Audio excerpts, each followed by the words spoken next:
مگر ابو طالب کے گھر میں بت شکن کو پیدا کیا۔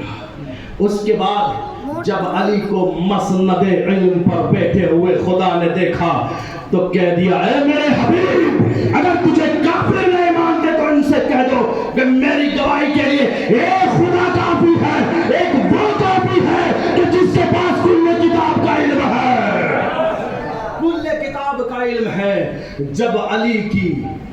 جب علی کو مسند علم پر بیٹھا ہوا دیکھا اور جب علی کو میدان میں اپنے گھوڑے پر سوار ہو کر اپنے گھوڑے کو میدان میں دوڑتے دوڑاتے ہوئے دیکھا تو خدا نے کہہ دیا وَلَادِيَاتِ ضَبْحًا فَالْمُغِيرَاتِ قَدْحًا فَأَثَرْنَ بِهِ ضَبْحًا۔ خدا کی قسم، اللہ قسم کھا رہا کہ قسم ہے ان گھوڑے کی ٹاپے سے نکلی ہوئی چنگاریوں کی زبانی میدان جہاد میں لے کے جاتے ہیں۔ جا کے دیکھے تفاسیر، کون بیان کرے ان حقیقتوں کو؟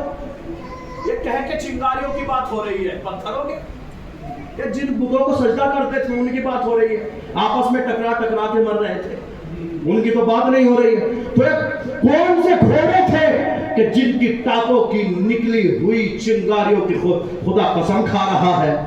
کون سی ہیں؟ اور جب علی کو دیکھا کہ علی نبأ العظیم ہے تو خدا نے کہہ دیا یسألونک عن النبأ العظیم، کہ سوال کیا جائے گا اس نبأ عظیم کے بارے میں جو سب سے بڑی خبر ہے۔ اور جب علی کو معراج پر دیکھا اور اپنے حبیب کو بلا دیا تو اللہ نے اپنے حبیب سے کہہ دیا فَأَرَاهُ الْآيَةَ الْكُبْرَى، کہ اللہ نے اپنے حبیب کو آیتیں نہیں دکھائی، آیتیں کبریٰ دکھائی۔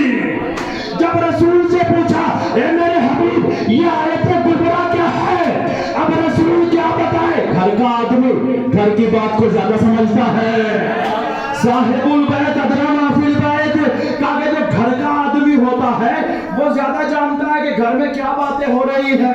باہر نہ نکالا کرو اپنے گھروں کی باتیں، گھر کی بات گھر میں ہی رہنی چاہیے۔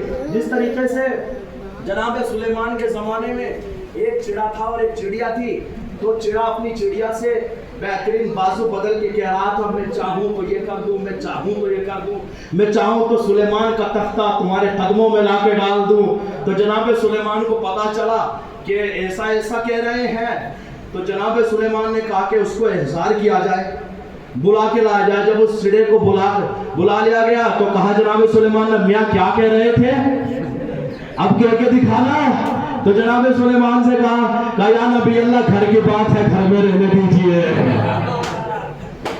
گھر کی بات ہے گھر میں رہنے دیجئے۔ یہ تاریخ نے لکھا، یعنی کیا مطلب؟ یعنی جو گھر کی بات ہوتی ہے اسے راز بنا کے رکھنا چاہیے، گھر سے باہر نہیں نکالنا چاہیے۔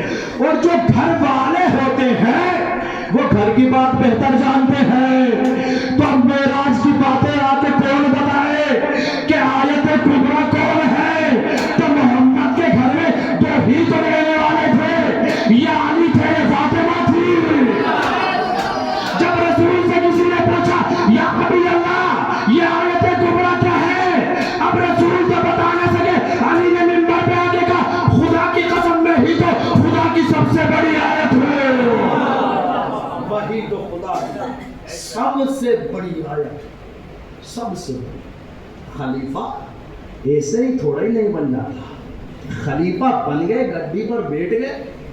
خلیفہ بننا آسان نہیں ہے اللہ نے محترم، خلیفہ بننے کے لیے شرطیں ہوتی ہے، شروط ہوتے ہیں خلیفہ بننے کے لیے۔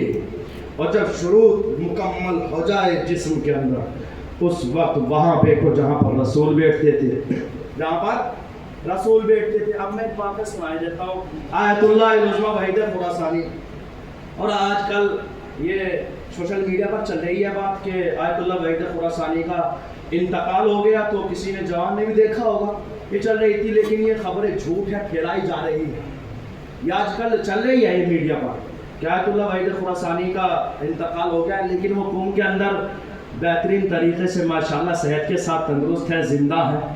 ایسی میڈیا پر جو ہے توقع نہیں کرنا چاہیے، بھروسہ نہیں کیجیے آپ، تو وہ صحیح ہے۔ اور آج یہ بھی بیان آیا کہ وہ امام حسن عسکری علیہ السلام کے جلوس میں بھی